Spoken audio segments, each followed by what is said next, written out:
this is Julia. Hey, this is Jeremiah. Welcome to Sex Evangelicals, the podcast about the sex education the church didn't want you to have, hosted by us, two licensed and certified sex therapists. If you're like us and you grew up in an evangelical, Mormon, or Pentecostal community, what you learned about relationships, sexuality, and gender may have deeply harmed you.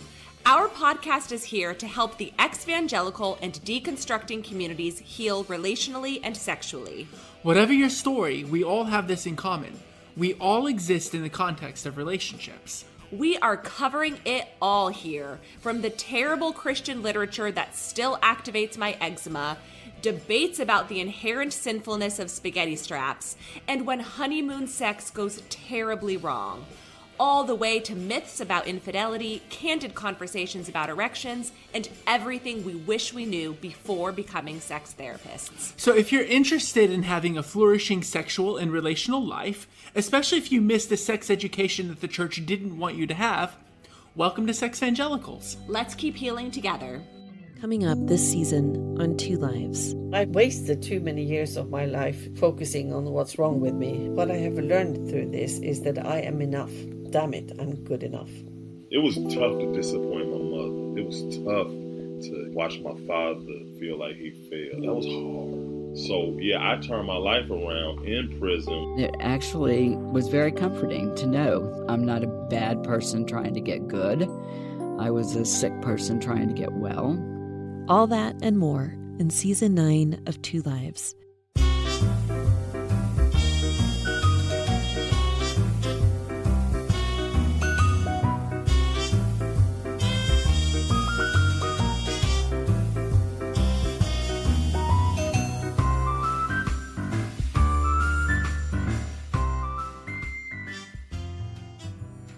Well, welcome to I Was a Teenage Fundamentalist.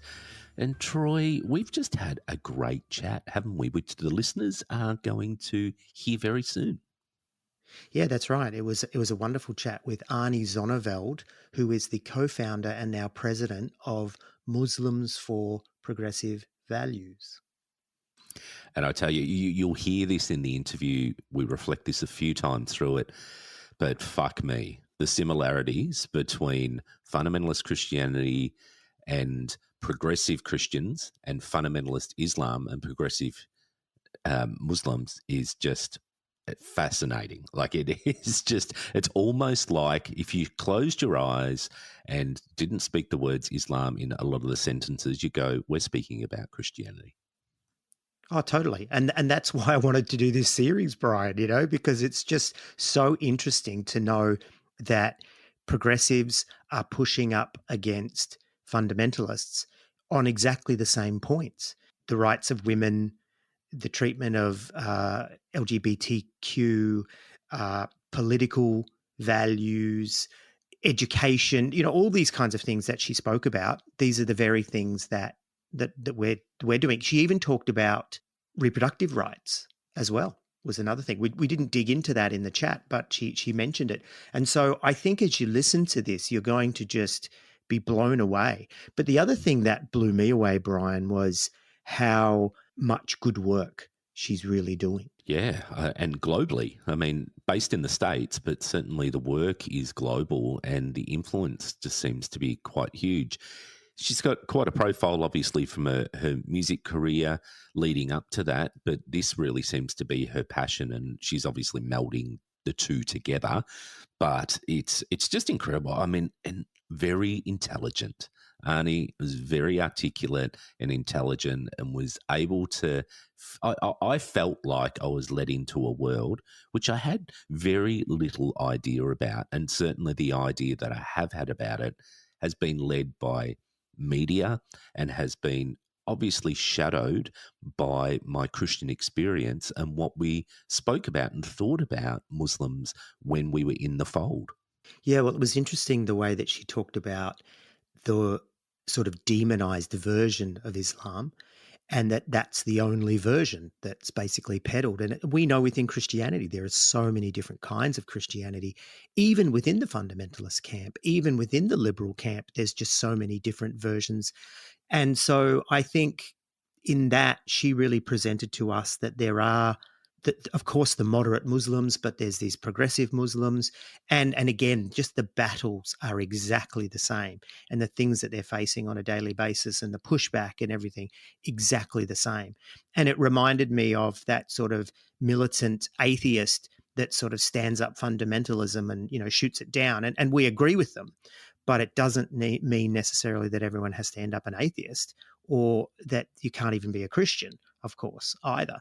So, yeah, fascinating. And I think there's going to be more of this as we unpack these other different versions or different variations of progressive religiosity. But I think, Brian, unless you've got something to say, I really want to welcome our listeners in and let's open the box and let's have a look at this and see what she has to say, because it's a fascinating discussion. It is, and I think everyone is going to enjoy it. So over to Ani. As part of our series on progressive versions of world religions, today we've got Ani Zonneveld, and she's a writer, singer-songwriter, and the founder and president of Muslims for Progressive Values, an international human rights organization that advocates for social justice and equality. She's a strong supporter of freedom of expression and conscience, and also women's rights and LGBTQ rights as well. Born in Malaysia, Ani is a Muslim since birth. She spent a good portion of her formative years in Germany, Egypt, and India, ready for this, as an ambassador's daughter. Her exposure to different politics, religions, and cultures has shaped her inclusive worldview.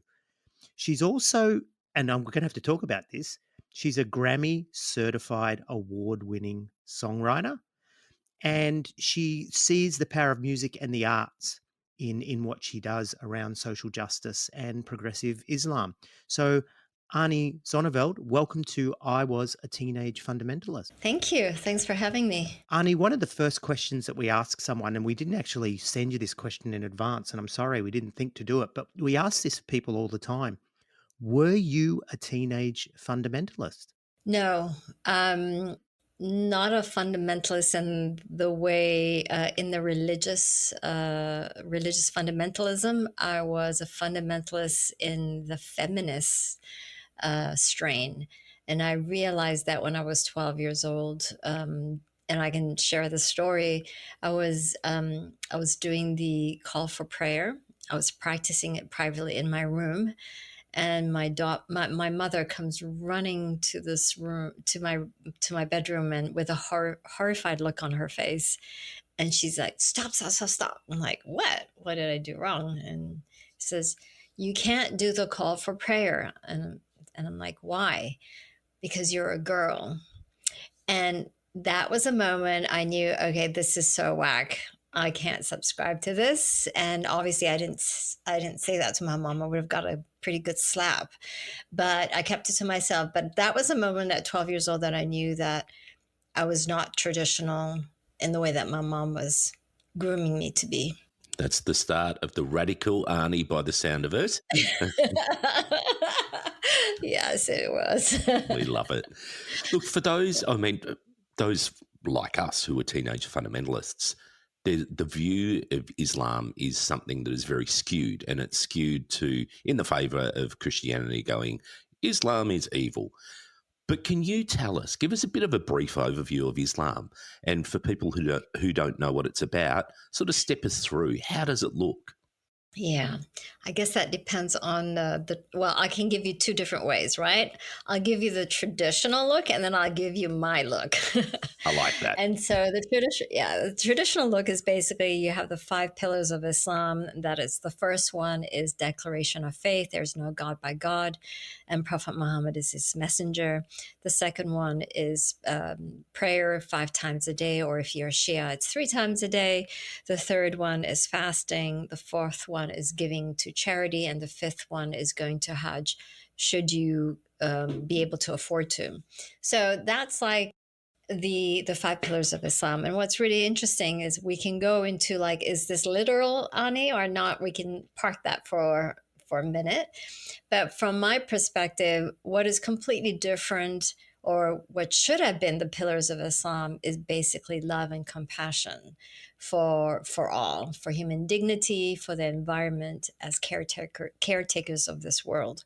So there's a lot of values that are in the Quran that is not stipulated as the pillar, which I would have made the pillars of Islam. Oh, here we go. That's the radical Ani coming out. And look, what you said, if a Shiite Muslim's only got to pray 3 times a day, wouldn't everyone opt out to be a Shiite Muslim? That's exactly what I was thinking when I was thinking, okay, I know which one I'd subscribe to. So that seems a lot easier. Yeah. And so step us through your version of Islam.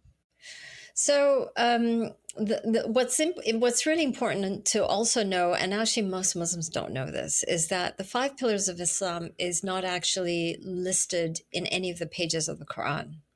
It was actually created after Prophet Muhammad died, and the caliphs, the religious leaders after the Prophet died, they said, you know what, we kind of need like sort of a framework that defines us as Muslims, right? But the Quran actually says this is not a new religion. It's a continuation of Judaism and Christianity and the previous books, the previous revelations. But what Muslims wanted to do and needed to do is they needed to institutionalize a spiritual teaching, right? Like all religions. And so the men got together and they decided, it's always the men, they decided like, okay, we're going to have these really strict set of rules that defines that, you know, you're a Muslim. And it also defines whether you're a good Muslim or a bad Muslim. And so that is basically what the 5 pillars of Islam is.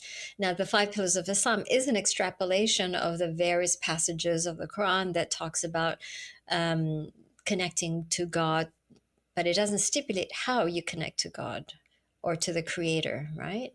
It stipulates kindness, it stipulates charity multiple of times. It stipulates justice, but justice is not part of the 5 pillars of Islam. But justice would be one of my pillars of Islam. And that's kind of like the anchor from which I do my work in human rights and social justice. That's really interesting because I've heard you say a few things that I'm sort of already drawing parallels with our expression of at least Christianity or Christian fundamentalism. And that is that you spoke about the men all got together. That was one thing. And also that you're saying a lot of Muslims don't know this. That's another thing that I think they don't sometimes know their own history or how the religion formed. And another thing is that it sounds like these pillars were almost what we would call in Christianity the creeds, that they draw these things from the Bible, but they're not necessarily found in the Bible. And so, yeah, I thought that was quite interesting. But Ani, I just want to ask you, when you were growing up, was your expression of Islam spiritual, cultural, or a combination of both? It was a combination. My parents were practicing Muslims, but the difference is that they never forced us to pray, never forced religion down our throats. And so it was really more of, leading by example. And led by example, they did. We fasted as a family. And I found growing up, I liked fasting just because it really made me very disciplined, which until today is kind of like how I operate. I'm very, very disciplined. And living in Los Angeles, being in the music business at one time, etc., it was a discipline that really came through for me. But my dad, he was like you said in my introduction, he was an ambassador, he was a diplomat, so he was very pragmatic, and he was also not dogmatic. I think this is really key. My mother was the one that was more traditional, and I would even dare say more misogynistic, whereas my father was the one who was the feminist and Ani, aim for the stars and, go to school, do well, get a career. It was None of this, you got to get married stuff, right? So it was so it was a bit of a whiplash between my dad and my mom. They had very different set of values. My dad was the more educated one, and my mother was, small town girl, right? So, and with she came with her set of values and how she was raised. And so I think their values were also translated in some ways in a faith narrative. The one thing that my parents both gave me a hard time about was that I needed to think more before I speak. And yeah, they used to disparage me. My dad especially used to disparage me about not thinking enough and use your critical brain, and God gave you a brain, so use it, that kind of stuff. So that was really hammered into my head, which now I really adhere to. It's very much a parallel to quite often what I saw in my world in Christianity, where you'd have more of your fundamentalist conservative versions. And generally they were people that were either brought up in that expression of faith or converted into it, like Troy and I. And then you would have your more social justice aligned version of Christianity, which people felt they had to justify quite often to the fundamentalists because it was seen as a lesser version of Christianity, a softer version, and one where you were cherry picking what you believed. Was that something that you also found in your expression of Islam, that people were saying, oh, you're just making up your version? Well, I turned that question. I accused the other side, the radicals, the conservatives. That, well, you're cherry picking yourself. So, right? There's ample of cherry picking. I mean, I think at the end of the day, you have a choice. You can cherry pick the good stuff, and you can cherry pick the ugly stuff. I choose to cherry pick the love and compassion part. Which dominates the Quran and a lot of the examples of Prophet Muhammad. He was the feminist for his time. Now, he was a feminist before the word existed, but he was the one that appointed the first female imam. A woman leading men and women in prayer. Somehow that's taboo. And so, once I've uncovered a lot of this good stuff, it's really impossible to sort of ignore it. It's impossible to set it aside and think, well, that's just, that's to still cling on to the tradition and orthodoxy when the evidence is otherwise, right? And so he was also the first one that appointed, the first teachers, the first one to run his education ministry, so to speak. So he really empowered women to a great degree, which sadly in our majority of the Muslim countries, that's not the case. Women are really sidelines and treated as second-class citizen in the name of religion. So, Ani, what does literalist or conservative Islam look like? Well, I am considered not Muslim enough. I don't wear a headscarf. I am the fact that I'm accepting of all religions or non-faith traditions as equal to my belief system. So there's just very huge gaps between what they believe and what I believe, and Muslims in the progressive communities believe in general. I mean, we believe in total egalitarian values. That means there's no hierarchy of who's more religiously authorized, which is, what the Quran also teaches. It's a flat hierarchy. And so if there's such a flat hierarchy in the Quran, why do we have such a male-dominated hierarchy in the way Islam is being practiced right now, right? So a lot of the things that in the way Islam is being practiced right now actually contradicts the Quran. Speak to some of those specifically, because we all see these expressions of literalist or fundamentalist Islam, because they're the ones that get the headlines. They're the ones that people point at and say, see, it's evil. See, they're the enemy. They're the people you shouldn't, for example, let into your country. We saw this in the Trump era. He banned Muslims from entering the US from a number of countries. What is it about that expression? So there's a lot. I think probably the most dominant one that has, well, the narrative that has dominated the Christian right in how they've used this passage to demonize Islam. I'll give you two. One is the wife beating, the infamous wife beating verse in the Quran, which is chapter 4, verse 24, I think it is. And the way the traditionalists have interpreted is that the husband has the right to beat the wife if she disobeys him. Now, in reality, now that word daraba in Arabic has 17 different meanings, because there's that. If you put a line above an alphabet in Arabic, it becomes an A. If you put it below, it becomes an E. And if it's so when the Quran was written, it didn't have the vowels, right? It didn't have the vowel markers. And so people started putting vowel markers in it. And so that word now could mean 17 different meanings. And one of the other meaning, instead of beat, is to ask you to walk away, which in reality is how Prophet Muhammad behaved when he had an argument with his wife at one time, and he did a timeout. It's like, okay, I'm gonna just separate from you for a month. And so he separated from his wife. And so it's easy for me to challenge a lot of these conservative Muslims who have been preaching that this verse is about wife beating. And it's so easy. It's like, okay, you've got the beard the same length as Prophet Muhammad, you're wearing the robe, the way he dressed, etc., but your preaching is contradictory to his behavior.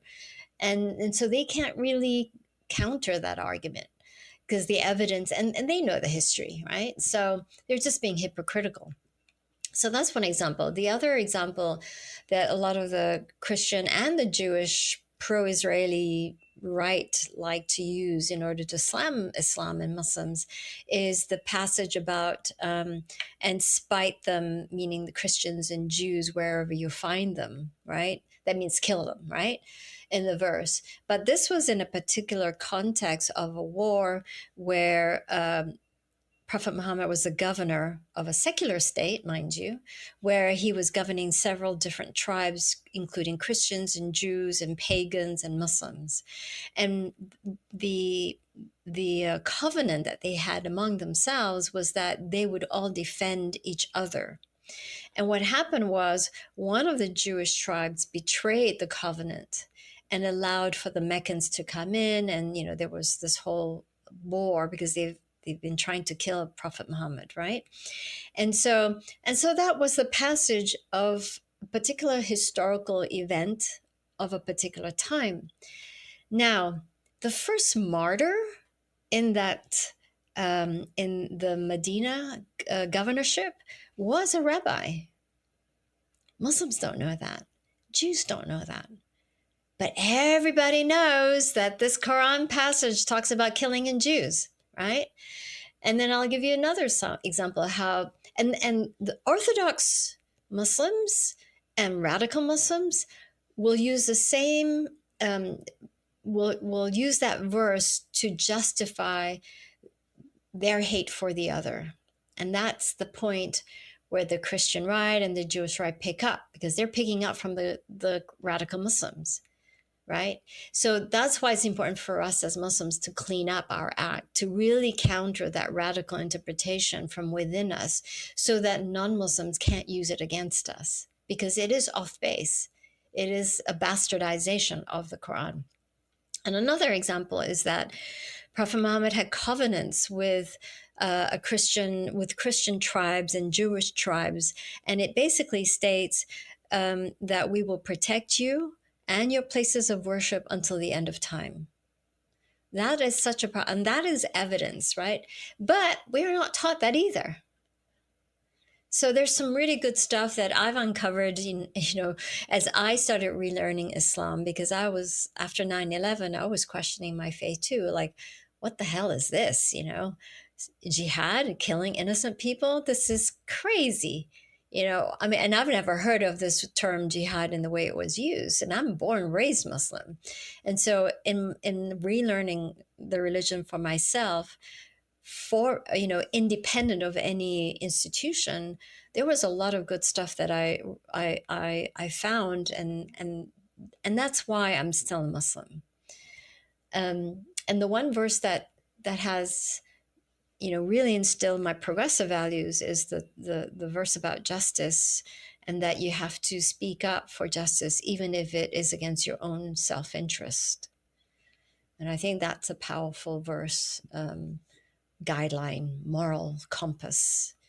Right? You don't have to be Muslim to believe that, right? Ani, I hear you talking about going back to the Quran and going back to the history as if this is a source. And I guess it is, right? Of course, it's a source for Islam. But my question to you on the back of all that is, how literally do you personally take the Quran and Islam's historical claims? With a grain of salt, because not everything in the Quran is I think something that I would follow. And like I said, you can cherry pick. However, given the historical context of doing my own independent readings, I also know that after Prophet Muhammad died, there was a lot of violence, because then it became a political Islam. I mean, literally after they buried him, it became a political Islam. It became who's going to be the caliphate, who's going to be the leader of the Muslim world, right? And so that's where they lost me, right there. But I can stick with the spiritual stuff. And when it comes to the spiritual stuff that is ritualistic, I'm not really, I don't feel attached to it like I used to growing up or in my younger days. I find the spirituality of Islam really meshed with the spirituality of some practices of Christianity, of Native American practices, especially Native American practices. And for me, like connecting with Mother Earth and connecting with nature is where my spirituality resides. And there's a lot of that also in the stories and in the Quran, but unfortunately, that's not what's being highlighted in the traditional teachings of Islam. Yeah, There's just so many parallels. This is with Christianity and definitely what we came across over our years, with a lot of people wanting to get back to Jesus, get back to the real Jesus before it became politicized, before it became part of the patriarchal system, all of that. So it's really interesting. And this is exactly why we want to interview people like yourself, to show people that there's so many synergies between many of the religions. yeah. And the thing about it is that because of the work that I do, where I'm challenging the orthodoxy and the status quo and the patriarchy and the sexism, when all that stuff is being justified in the name of Islam, I have to use Islam in order to counter it. If I'm going to use secular language, it doesn't work, right? It falls in deaf ears. It's like you're talking in secular terms. We don't care about secular values. So I have to talk to them in the language that means something to them, and for them, it's the language of Islam. And so that's why I'm well versed in a lot of these passages, because that's what I've been using in countering a lot of the human rights abuses in the name of religion and in the name of Islam. So, Ani, how do you define progressive Islam then, or progressive values within Islam? Yeah, it's very simple. It's basically the love and compassionate for all, and for all of God's creation, and caring for the environment, and it's being mindful of our brothers and sisters. It's really, what is really difficult is actually compassion, and particularly compassion for those who are not part of your tribe. And particularly now in this conflict that we're seeing to Israel and Gaza, the conflict there, the compassion for the other side, or the Israeli victims. And it's really hard, whoever you define the other is, to have compassion for them. And I think that is the truest sense of spirituality, or walking in the steps of being sorry to say, but being godly, quote unquote godly. But I think that's it's a very hard, it's a tall order for us human beings to be compassionate. Yeah, I think it is. I agree. I think it's one of the hardest things to see the other and to see yourself in the other, despite your, the vast chasms of difference between so many people. Yeah. We're also interested in, you spoke before about 12-year-old Ani being admonished by her mum for the call to prayer, and we've heard where you are now. What are some of the things in between? How did you get to where you are today with that epiphany that you had essentially as a 12-year-old? What are some of those key things? And tell us about your life, your journey through, and some of those things, how they changed and landed you where you've landed now. My upbringing was very interesting. My parents, as ambassador's daughter, you're very privileged. But my parents made sure in that privilege, I understood my responsibilities as well. And so they would take us to what they call educational trips, right? So when we lived in Cairo, it was at the tail end of the Arab 6-day war with Israel. And my dad reached out to the Egyptian military and it's like, hey, we want to come and visit Port Said City. Port Said City was completely bombed out during the war. So they, so with the military escort, we went to Port Said City, and there you see, broken down tanks, and you see, apartment buildings bombed out, and personal belongings just, hanging and visible to the naked eye. So that was my experience as a 10-year-old girl. And that's just one example of really looking at things from a different perspective outside of your own privileged prism. And so all these different meeting dignitaries, that we had receptions at our home, and I would meet the Prime Minister Indira Gandhi, President Morarji Desai. We had Mrs. Sadat over for dinner. It was these kind of exposures that really highlight the privilege, but at the same time, they made sure that I understood the culture, the context, the politics. Oh my God, politics is huge in my family. And I was always curious about foreign policy. And at the young age of 11 or 12, I was already reading a magazine called the Far Eastern Economic Review, which doesn't exist anymore, but it's a really heavy duty policy magazine. So with the magazine on one hand and a dictionary on the other, because, I couldn't understand a lot of the vocab.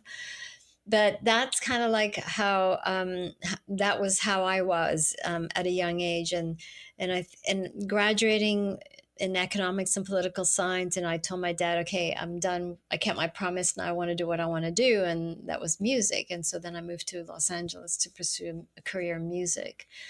And that, I think, was a time when I was really out of my comfort, out of my element. The music business is such a dog-eat-dog world. There's no etiquette. It's just a completely different way of living than as a diplomat, as you can imagine. And but and I was a closeted Muslim when I was in the music business.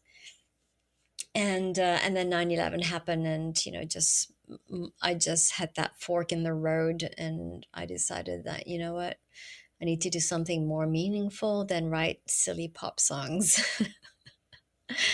And so here I am. Hey, Bonnie. Hey, Karen. Do you remember what you were afraid of back in 2018 when we started our comedy podcast, Deconversion Therapy? Yes, we were afraid people would think that we're a therapy podcast. But now they know better after listening to us talk about purity culture, scandals at Bethel Church, Hillsong, and how some comedy icons like George Carlin talk about religion. Don't forget the cults. Plus, we do letter-sodes when we read listeners' stories about their cringy experiences. And there's a lot of cringe, and our listeners are the best. They have created an amazing community of support. But In 2018, you were afraid we wouldn't have enough material. 5 years later, nearly 250 episodes, and we're still finding new stupid shit about people abusing power in the name of religion. Yeah, it doesn't feel like 250 episodes, but maybe that's because we have been at this friendship thing since we were age 1. Years of evangelical Sunday school, church, school, youth group, mission trips, and college. Years of repression and being good, obedient girls. And then we became worldly. And then we became worldly. So join our community. Listen to Deconversion Therapy podcasts and all the listening places.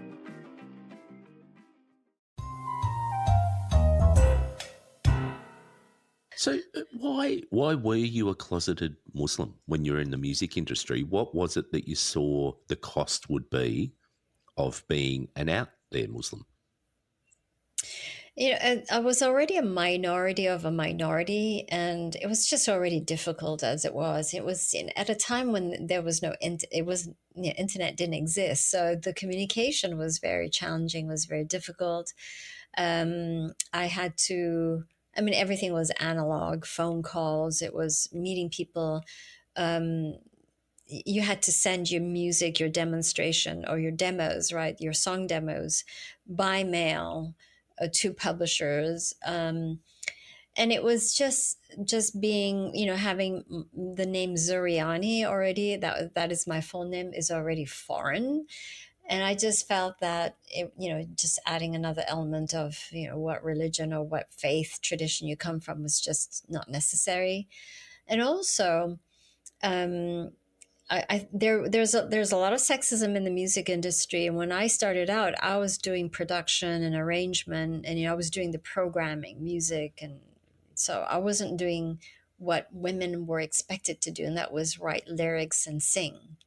I was doing what men were doing, and so that was already a challenge to overcome. And so there's stories behind that too, but. And it was such a cliquish industry. You had this is not so much anymore, but you had the black charts, you had the rock charts, which is mostly white folks, and you had the black charts that was mostly the black folks. Doesn't matter if you did R&B, what color skin you were, but because you were black, you were automatically in the R&B charts. And so it was really segregated by race in addition to that, and everybody was cliquish. I know I'm Asian, but I'm not the East Asian, right? The Korean, the Chinese, Japanese type, so you had the black groups, the black folks hanging out with the black folks, and you had the white folks, and you had the Jewish groups, and you got Latino groups, and I didn't fit into any of that. So it was hard enough as it is. Fair enough. Remove the barriers that you have control over. Yeah. Ani, I'm really interested in the sort of spiritual evolution. Can you tell us about what it's like? Do Muslims experience God, or are there different branches within Islam that experience God and some that are more sort of cerebral? I mean, that's what we see in Christianity. You've got some expressions of Christianity which almost deny the supernatural while still believing in God, of course. And then you've got others that try to experience God on a daily basis and feel God and believe that he's performing miracles, etc. What did you sort of grow up with, and what evolved in that space for you? And do you see yourself more as a rationalist, or do you try to experience God? What does that all look like? I mean, that's a huge question, I know, but I'd really like to hear. Yeah. I am a rationalist, but I'm also spiritual at the same time. So, so the work that I do is very fulfilling, and it fulfills my purpose in life. And I'm blessed to have a purpose in life. And I have to thank my dad for really challenging me growing up. Ani, whatever you do in life, make your life count. Right? That was sort of hammered into my head. And so that fork in the road that I spoke of was that moment where I just felt that, there's really something more meaningful in life.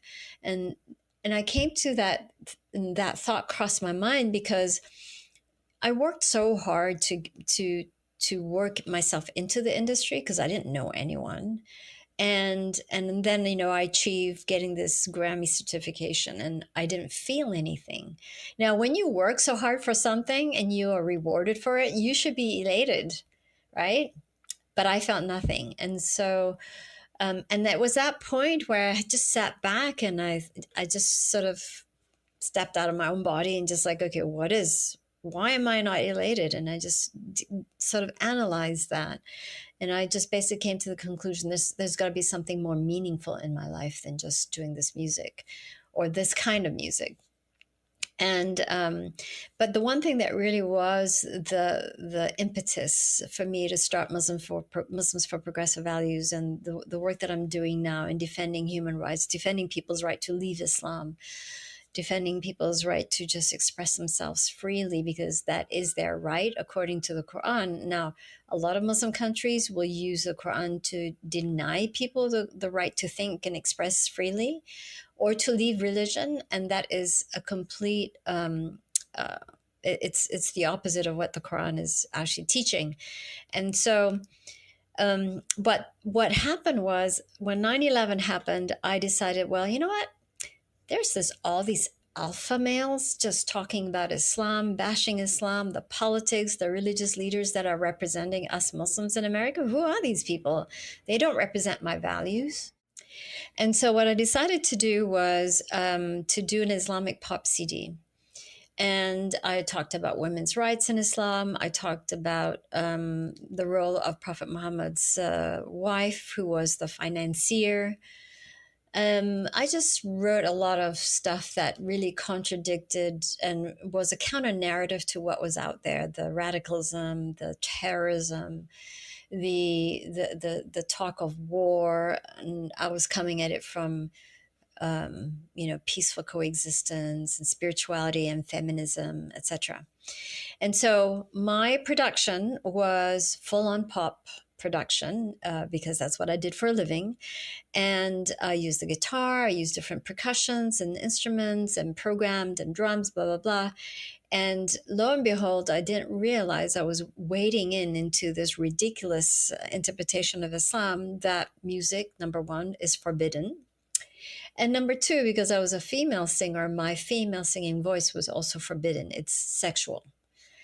And at that point, when I learned about it, when none of the Muslim retail stores would sell the CD because of these reasons, that's when I said, okay, screw you, I'm out. So,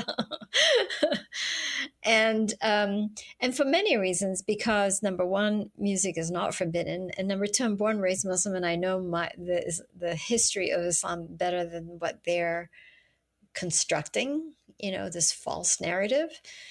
And I didn't want to have anything to do with it. And so that's why I started Muslims for Progressive Values. And it was also a challenge to the authorities, religious authorities here, that I will not let you get away with discrimination, no matter who that is.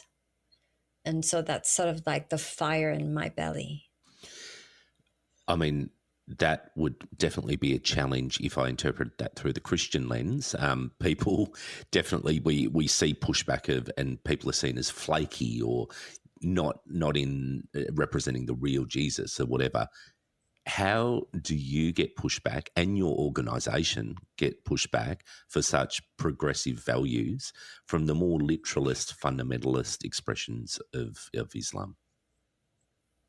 Well, in the US, we used to get a lot of pushback, death threats, the whole 9 yards. And some of the religious leaders would actually preach and tell their congregation to harass us by email and by phone calls and things like that.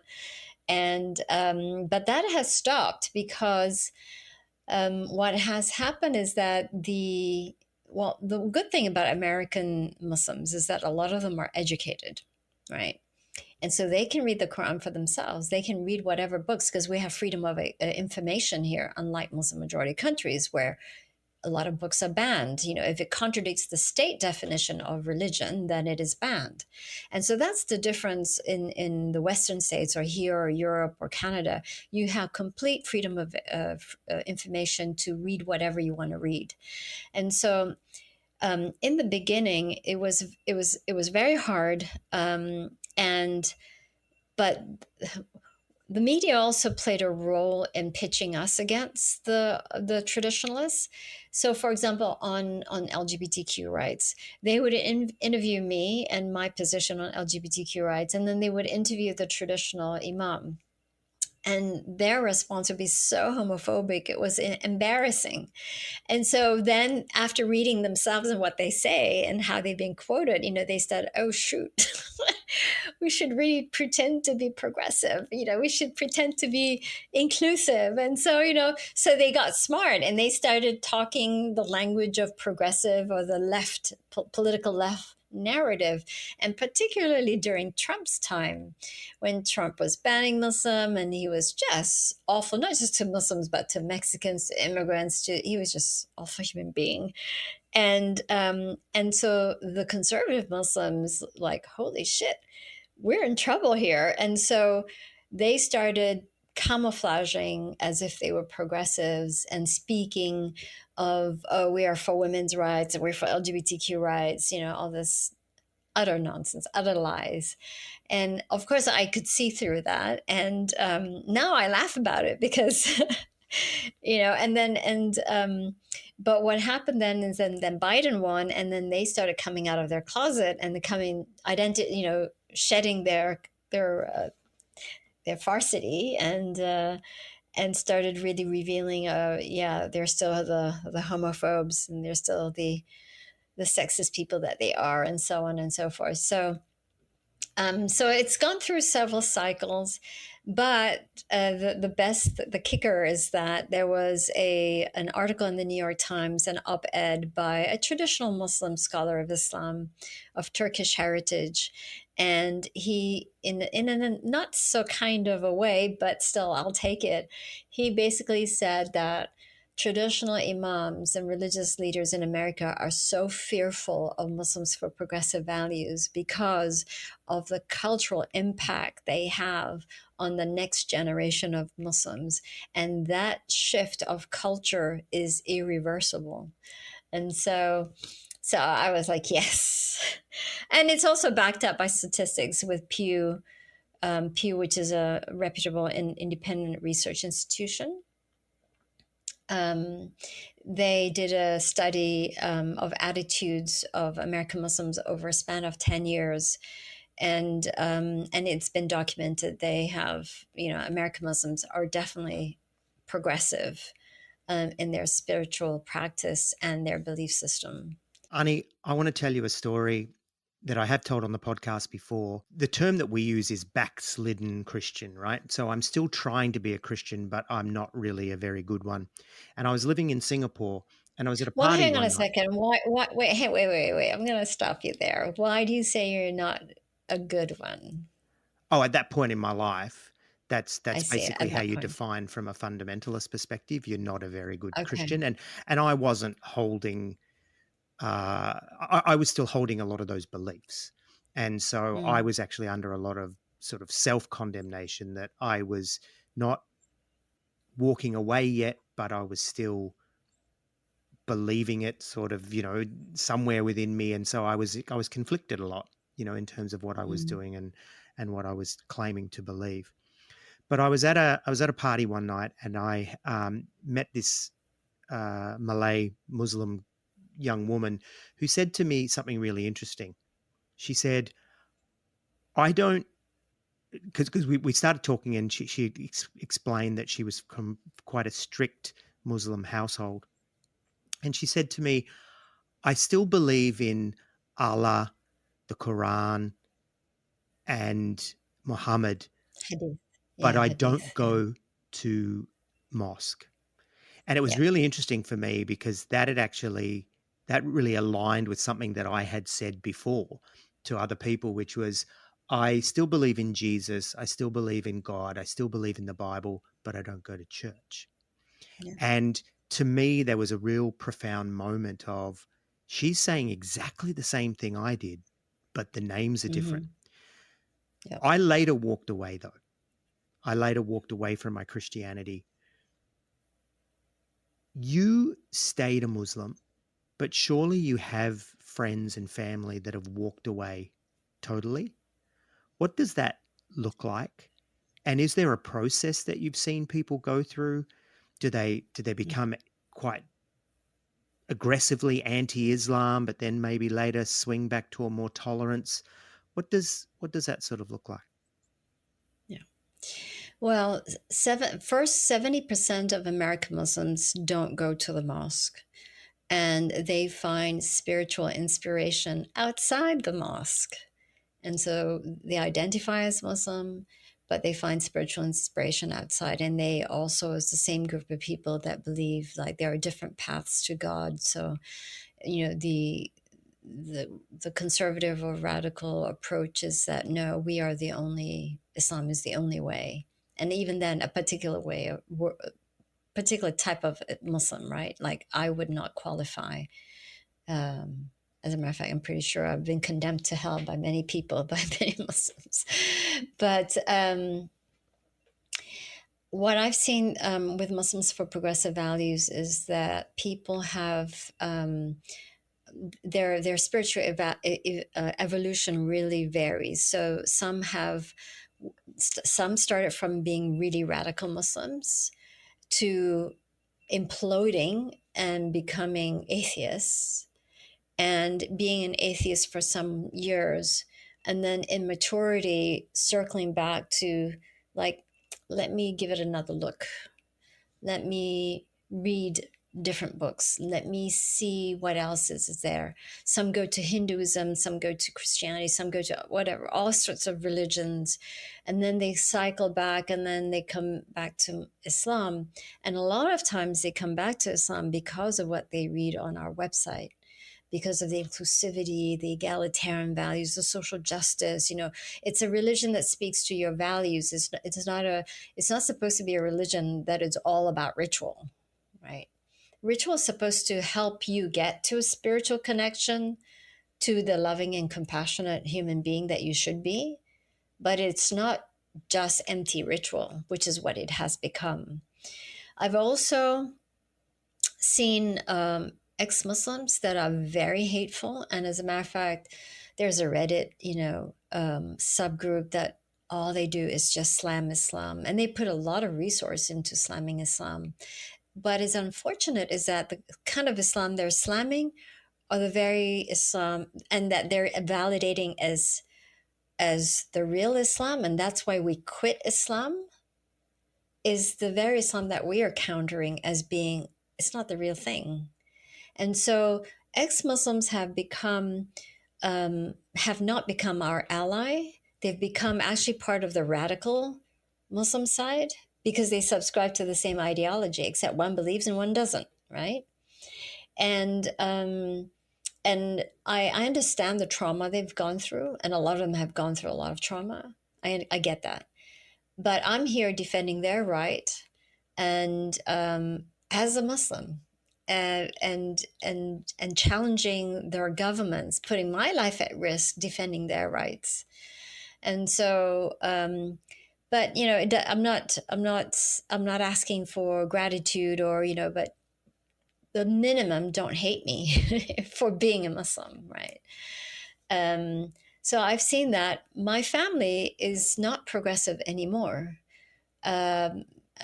Because of the influence of Wahhabism in the world and the competition between Iran and Saudi Arabia. They both at one point, the 80s especially, were competing how more restrictive and more crazy one can be in the name of religion. And so now the Saudi Arabia of the last 2 years is different because all of a sudden, women don't have to wear hijab. Oh no, we don't need moral police. Oh no, they're just like turn 180 degrees.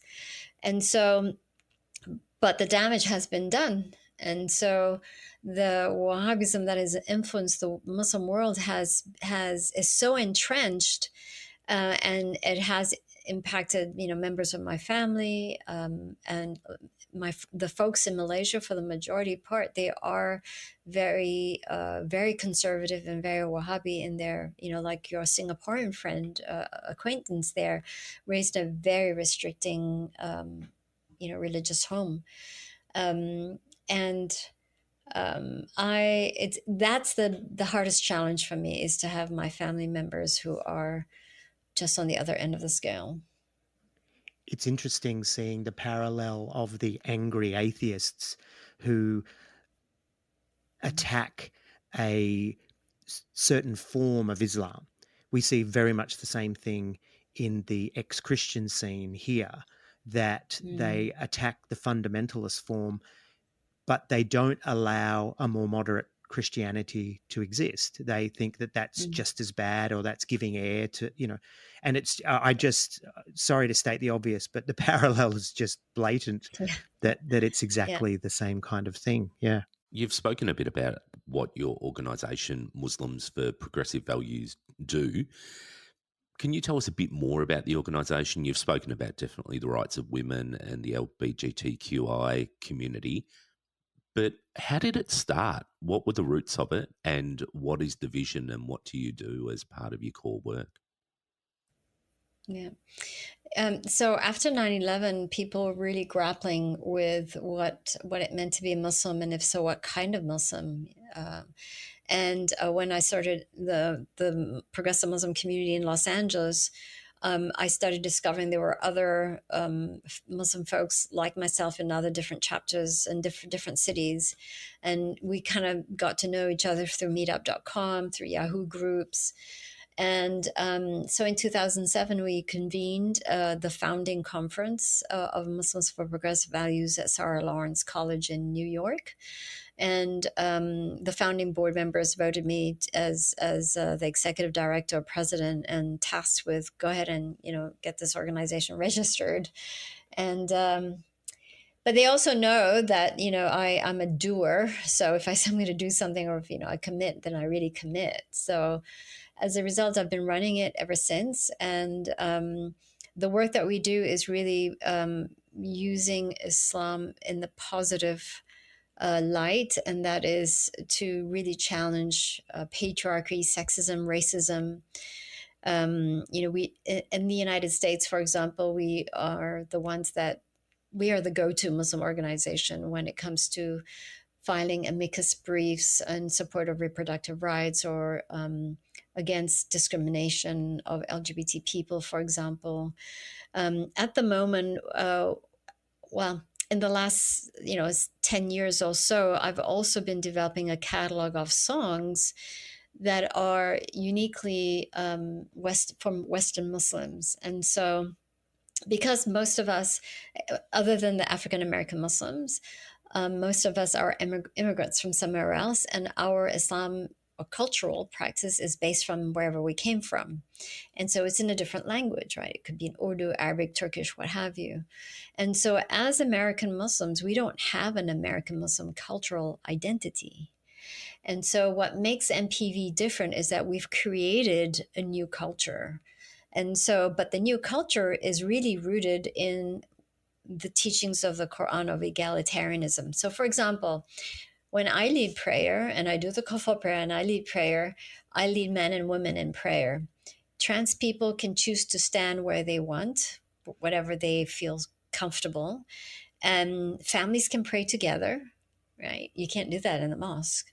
And if you're not comfortable, men one side, women one side. Right.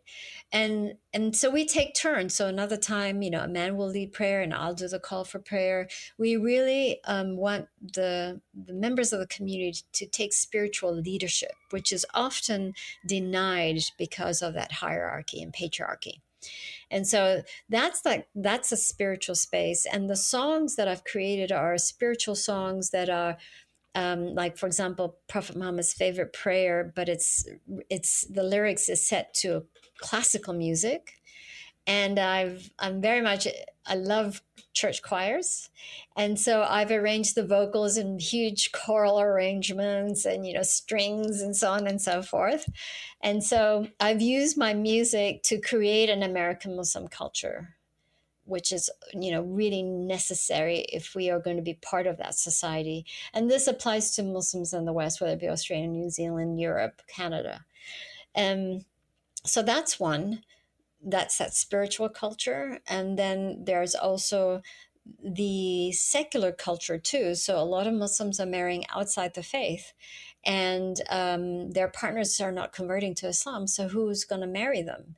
And so we do that service too. We provide marriage services for Muslims who are marrying outside the faith. Actually, we marry folks from all over the world, not just in the United States, and no conversion, right?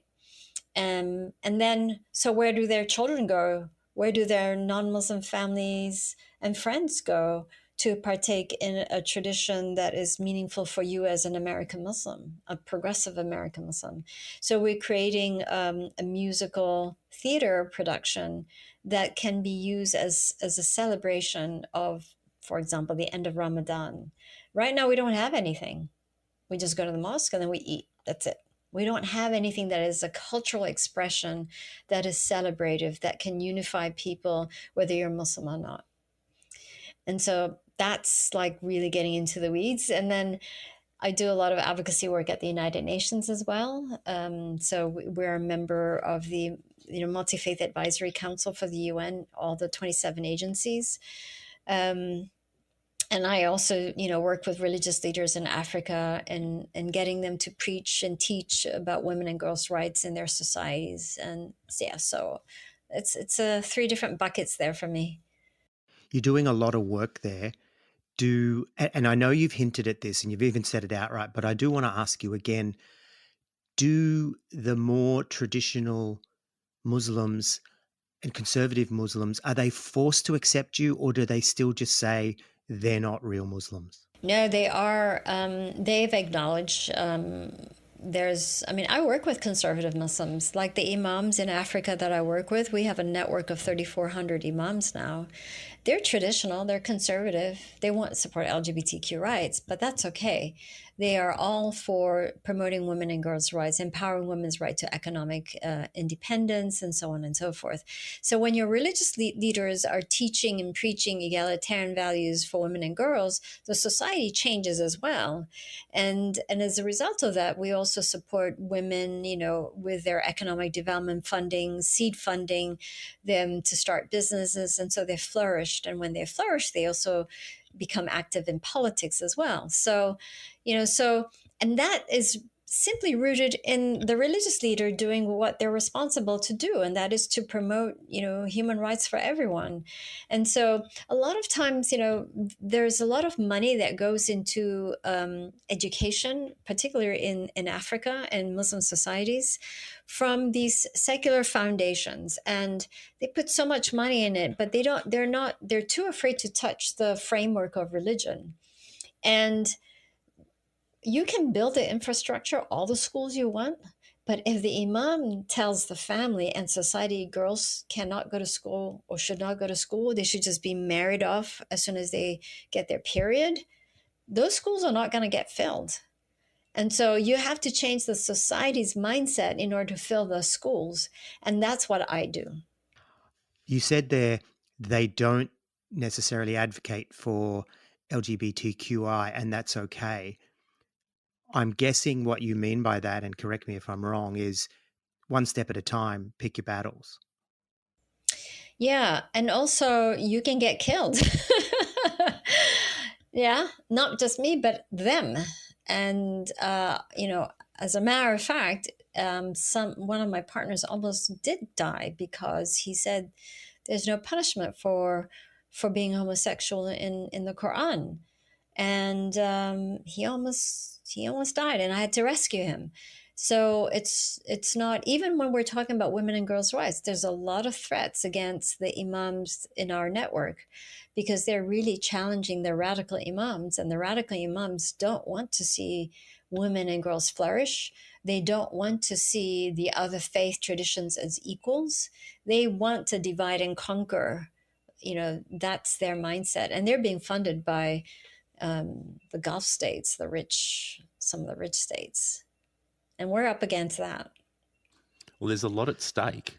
They are definitely going to lose a lot by letting half the population have a power that they don't have under the current system. So, well, that's why, if you look at the stats, a lot of the Muslim world, they're behind because the women are and girls are behind.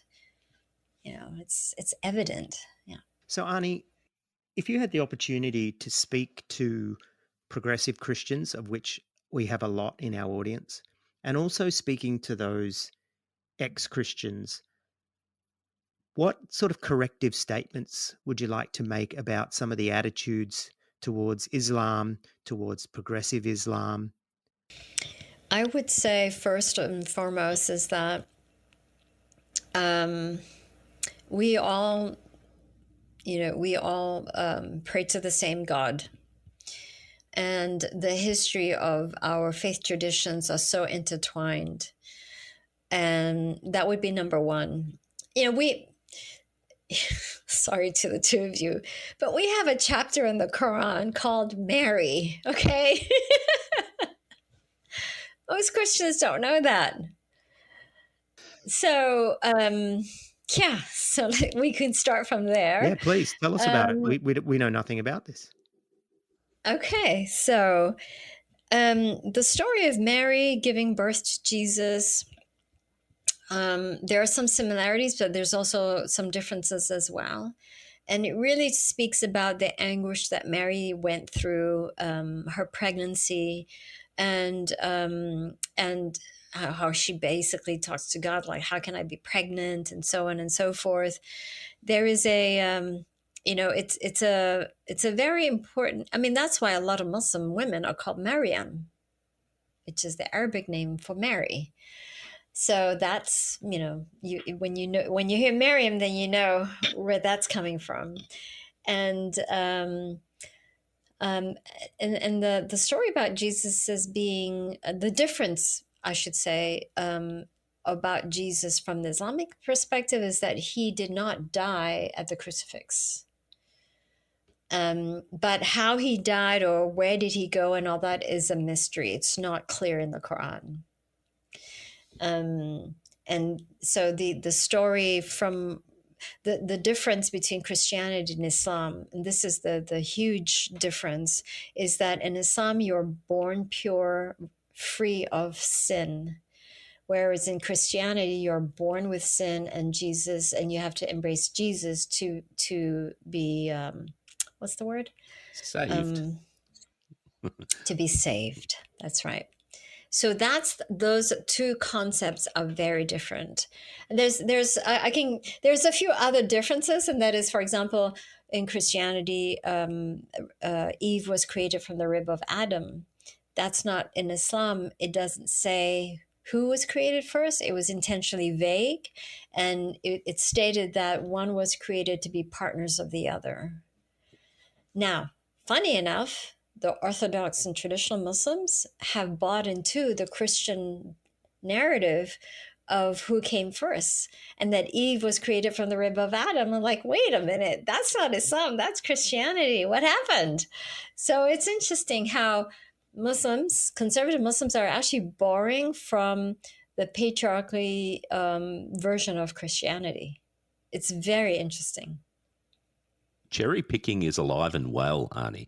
I mean, anything that can support your argument and your stance is definitely something that I think a lot of religions do, and certainly a lot of, particularly the more. And the funny thing is that they're the same people who hate on the other. Yeah, that's right. They've got that in common. Imagine if they came together. God, that'd be scary.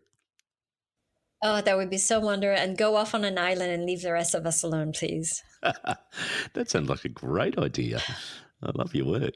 So if someone were out there listening to this, how do they get in contact with you at MPV? But also, what sort of things do you offer?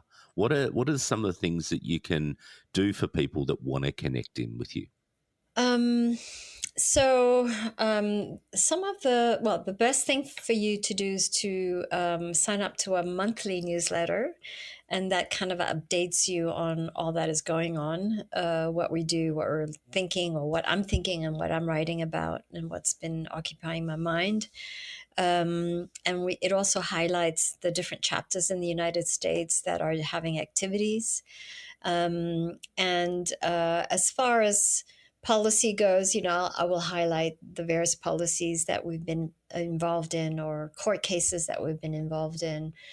As far as services, if you go to our Instagram page, it's full of content. It's full of the progressive theology in a very simple way. One thing that we are really good at is taking the progressive philosophers of Islam and theologians and take it out of the academia world and really simplified it to an English language that is, for a 12-year-old to a 14-year-old reader.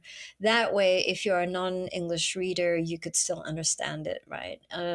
So that's the sort of thing that we've been doing. That's one of the reasons why the majority of American Muslims have become progressive as a result of the content that we've been putting up, the public educational content that we put out. Right now, we also have a program called the Purple Check Mark. And what we've been doing is basically vetting mental health counselors who are LGBT affirming, because there are also Muslim mental health counselors in the United States who subscribe to, conversion therapy, which is illegal, but still. So we vet them, and then when approved, they get this purple check mark with MPV on it, and so they can put that on a website and what have you on the card, and that way LGBT Muslims will know that if I come to MPV's website and I see these list of purple check mark approved mental health professionals, I'm going to be safe going to them. So that's kind of some of the things that we've done as well. The marriage services, like I said, we conduct interfaith with no conversion as well as same-sex marriages. Yeah. You really are progressive, Ani. Frighteningly progressive. I can. That pause, Brian, was gold. Because I mean, again, it's just parallels with a progressive Christianity. It's exactly the same stuff that we see. Is people being affirming, people trying to progress social views and push up against the system. So the pause was from me was just like, this is the same. Like it's the same push. You guys need to get together with the progressive Christians. We're speaking to a progressive Christian as well as we said at the start. So we're going to join you up. Yeah. No, actually, we do a lot of work with progressive Christians and progressive Jews and Hindus and Sikhs and so on, because we do find that our values, really sync up beautifully. And so a lot of times our allies are progressive faith organizations. And so in respect to, faith and values, one of my favorite church is the All Saints Church in Pasadena. And that's, quote unquote, that's kind of like my church because, they have been instrumental in raising the issue of apartheid of South Africa when it was, and it was also against the wishes of the American government, who was for apartheid. So this is a church that really stood by its values, and I have tremendous respect for that. And so yeah, so come Christmas, I'm always invited to sit at the front side, right at the front of the pew, and actually participate by reading a passage of the Quran about Mary, for example. So I've done a lot of, work and talking and participation and partnership with progressive institutions. Ani, I've got to say that this has been a really wonderful hour sitting with you, hearing about what you're doing.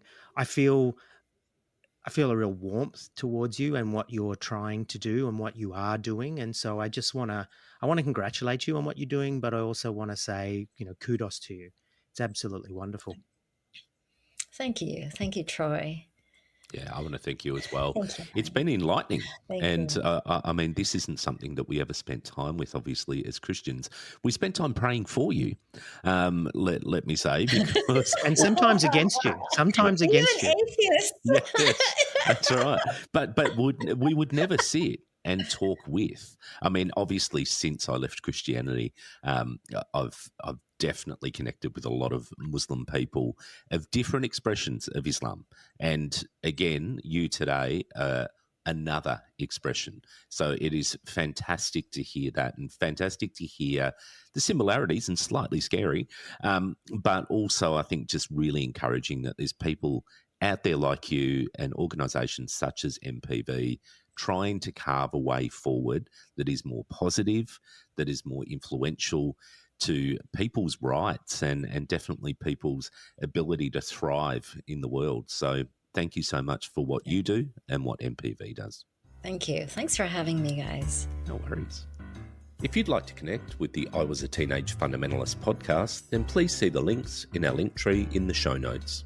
We invite you to join our listener community on Facebook, and we're also on Instagram, X, and Reddit. Check out our merch on Redbubble. We've got t-shirts, hoodies, mugs, and all kinds of great evangelical stuff that you can wear proudly. All proceeds go to building and promoting the podcast. We want to give a huge shout out to our Patreon supporters. Subscribers get a range of benefits, including free merch, early access to episodes, access to our exclusive subscribers group, and monthly bonus content. Again, all proceeds of this go to the running and promotion costs of the podcast. A special thanks to Ava, who manages our social strategy, and also to Kerry and Bree, who manage our Facebook listener group, and also to Bree, who puts out our monthly newsletter on Substack. All of our episodes are transcribed by Leanne to increase accessibility. The show is produced and hosted by Brian McDowell and Troy Waller. The sound engineering for this episode was done by Clifford. I Was a Teenage Fundamentalist is available wherever you find your podcasts. Again, you can find all our links in our link tree in the show notes, or why don't you pop across to our website at www.iwasateenagefundamentalist.com.